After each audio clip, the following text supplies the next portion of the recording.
అండపిండ బ్రహ్మాండంలోన సామి మురుగయ్యా, నీ చరితకు సాటి ఇంకేమున్నది సేవా మురుగయ్యా.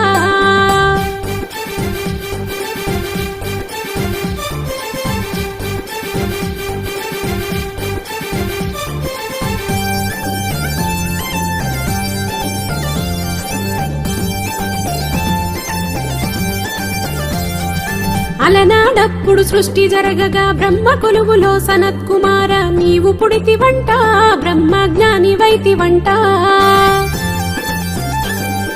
కోర్కెలు లేని సాధకుడయ్యి బ్రహ్మలోకమున తపమునరిస్తూ కాలమెల్లదీస్తూ నీవు సాగిపోతివంట. నిన్ను చూసిన పరమేశునికే ముచ్చటేసెనంట, తన బిడ్డగా నీవే పుట్టాలంటూ నిన్ను కోరెనంట. వేల్వేల్ మురుగా వేలాయుధుడా సామి మురుగయ్యా, నీ వృత్తాంతాన్ని కథగా చెబుతా దేవా మురుగయ్యా.